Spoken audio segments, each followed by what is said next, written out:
Mr. President, I rise today because enough is enough. It's time that we stop the charade, and it's time that we understand that, there are thousands of people in Pennsylvania, millions of people in Pennsylvania who are done with the issue, with the fact that this divided government, and only half of this divided government realizes that compromise is necessary to get a state budget. Only half of this institution understands that we need to compromise to get a state budget. As you know, Mr. President, my friend, the Lieutenant General, the Lieutenant Governor, we understand that we have a democratically elected governor, elected in a landslide, elected with a specific agenda to move Pennsylvania forward. The failures of the last 4 years caused the people to say, we can't take any more, we've got to go in a different direction.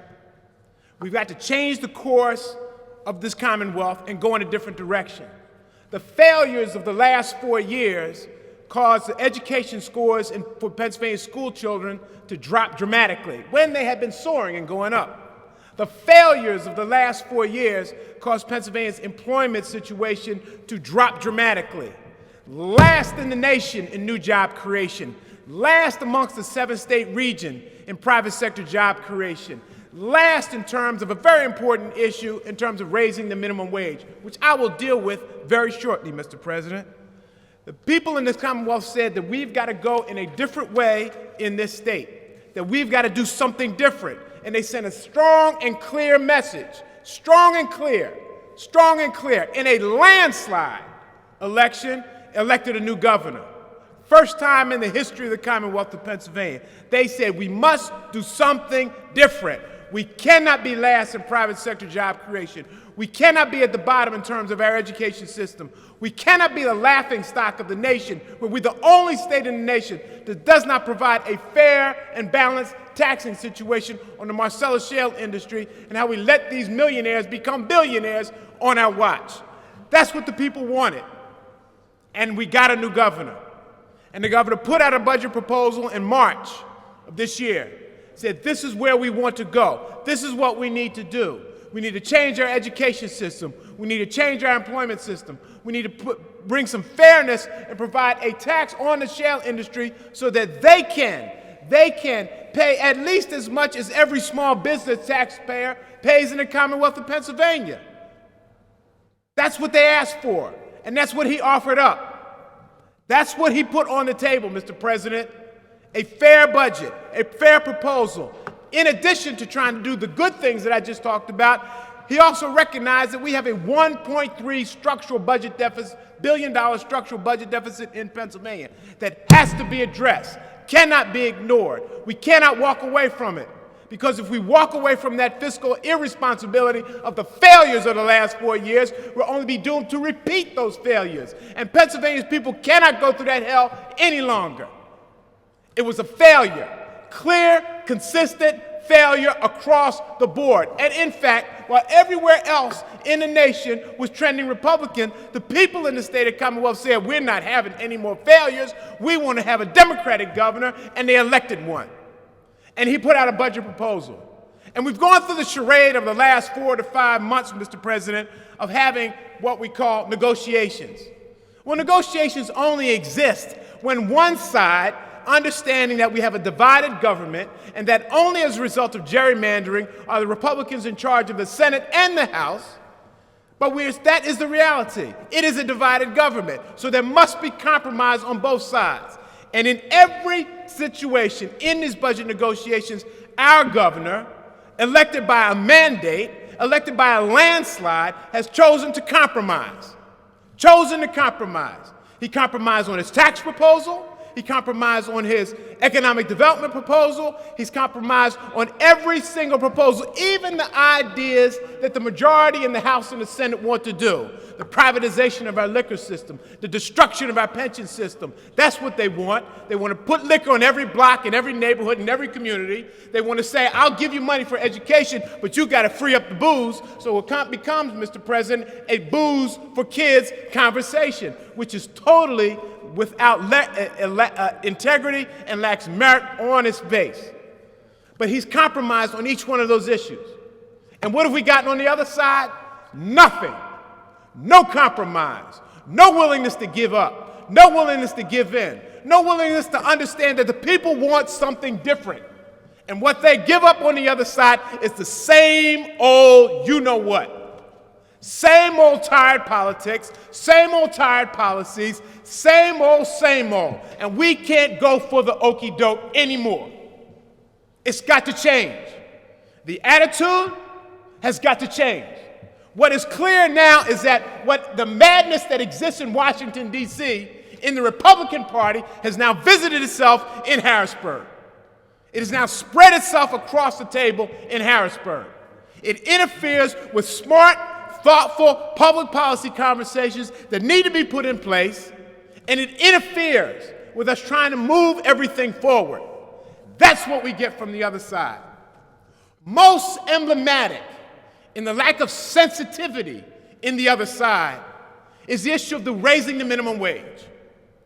Now, what we see, Mr. President, that California has raised their minimum wage to $10 an hour. What we see, Mr. President, is Connecticut has raised their minimum wage to $9.60 an hour. What we see, Mr. President, is that the District of Columbia has raised their minimum wage to $11.50 an hour. That Maryland has raised their minimum wage effective July 1st, 2016 to $8.75. In New York, effective 12/31/15 has raised their minimum wage. West Virginia has raised their minimum wage. Ohio has done so, New Jersey has done so, Delaware has done so, but the only state in the nation, the only state in the 7-state region that has not raised their minimum wage is the state of Pennsylvania, and the only people blocking that from happening is the majority in the House, the majority in the Senate. They blocked it for the last 4 years. They're blocking it for a 5th year. And what do we get in their proposal?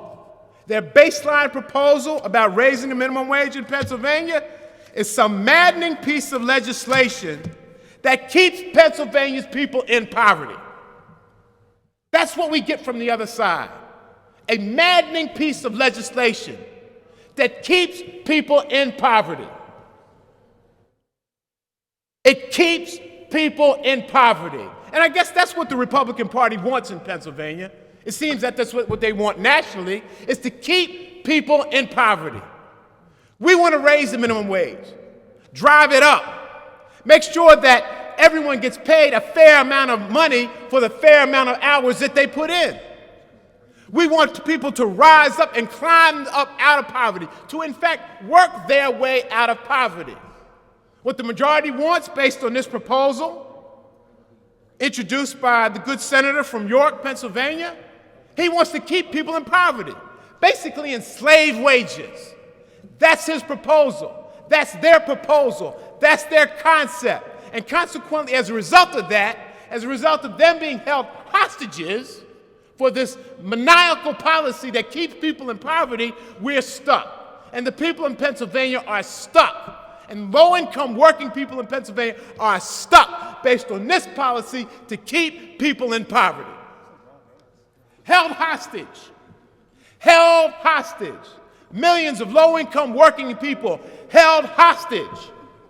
Mr. President, denied their opportunity to work their way out of poverty based on a concept that would only keep them in poverty if we were foolish enough to go down the path.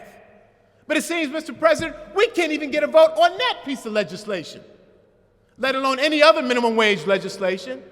It seems, Mr. President, that this state is being held hostage by a handful of my colleagues who are going around threatening people in their own party and outside their party about what they believe to be the right and righteous thing to do for the people of the Commonwealth of Pennsylvania.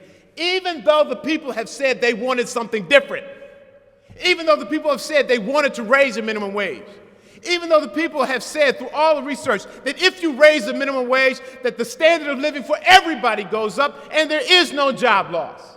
But some people who are millionaires in and of themselves feel that it's okay for them to keep their foot on the neck of low-income working people. And that is unacceptable. That is unacceptable. And it's time that we rise up and rise out against that kind of attitude, against that kind of thinking, that we wake up and understand what is holding the people back, that we wake up and understand what is holding the budget negotiations back, that we wake up and understand that this is unacceptable for the people of Pennsylvania. We are elected by hundreds of thousands of people in our own senatorial districts to do the right and righteous thing for every one of our constituents, especially for the least of these. And those who run around here proclaiming Christian and thoughtful and loving and compassionate values can't even evidence in the legislation that they introduce it, because it would simply keep people in poverty. Well, we're not elected to keep people down. We're not elected to have the foot on our elected foots on the neck of low-income working people while we hobnob and hang around with the lifestyles of the rich and famous and fly around on our own personal transportation vehicles from here and there and look down on people. Look down on people. Look down. How dare you, Mr. President, look down on people, the people you are elected to take care of.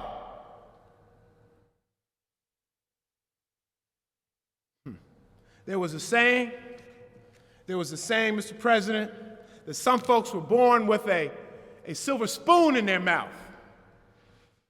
There's also saying that some folks operate with a silver foot in their mouth. And that with that silver foot in their mouth, that they treat people less than the human beings that they are. And they treat them in the policies that they advocate for. They'd rather see low-income working people not work their way out of poverty at an appropriate wage, all right? But they'd rather have them stay in poverty at an inappropriate wage. They'd rather not have them have the health insurance that they deserve to have. They'd rather not have them a few days off during the course of a month or the course of a year so they can deal with their own sicknesses or the sicknesses in their family.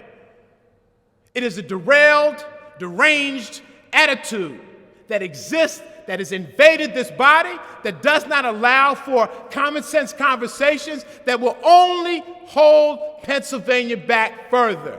And we will wind up, Mr. President, if we don't do the right thing, getting a 5th year of the 4 years' worth of failure, supervised by the majority in this chamber, held hostage by 1 or 2 individuals in that majority to hold people back. I'm real clear, Mr. President, and I'm secure with my Maker about what I say and what I do. I'm free like that. I'm free like that. I know that working on the behalf of struggling individuals, folks in nursing homes, folks who have not had the benefit of having a silver spoon put in their mouth, all right, or have not had the benefit of making money off of low-income communities, I am real clear that that is the mission that we should all be about. And that's what all of this around these walls represent, Mr. President, the opportunity to take care of the least of these. That's what this state was created on. That's what this nation was supposed to have been created on. The opportunity to take care of the least of these. And not to advantage those who already have. But we're being held hostage. We're being held hostage by one side who chooses not to want to compromise. And I met with 30 or so human service providers this past Friday, Mr. President, folks that you would know, folks who have served your district, your old Senate district, my district, people throughout the region, the most populous region in the Commonwealth of Pennsylvania, people taking care of children who have disabilities that we would pray that our children or grandchildren never have to suffer from. People will take care of folks who have mental health and mental retardation problems, and people who would put their life on the line and put their lives on the line to make sure that circumstances are better for those individuals who they are charged to take care of.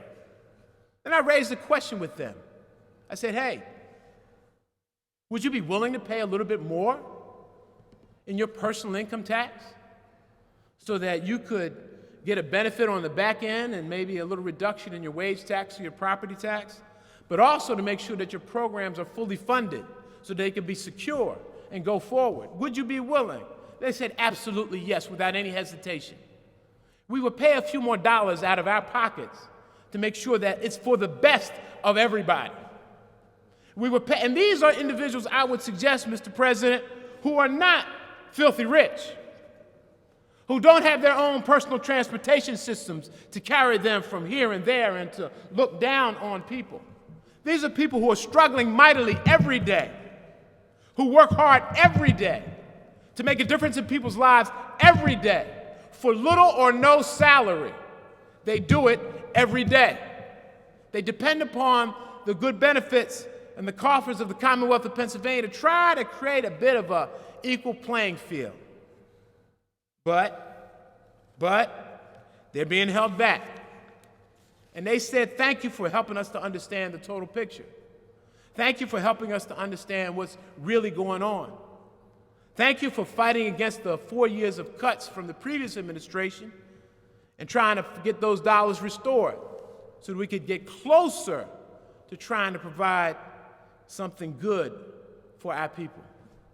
Thank you, Mr. President. That's what they said. They said, thank you, Senator. We appreciate it. We have a better understanding. And yes, we understand that it'd be hard, it'd be tough, but we'll pay a few more dollars out of our own personal paychecks so that the people that we can take care of can get the appropriate amount of service or get close to the appropriate amount of services that they deserve to have. We'll do that.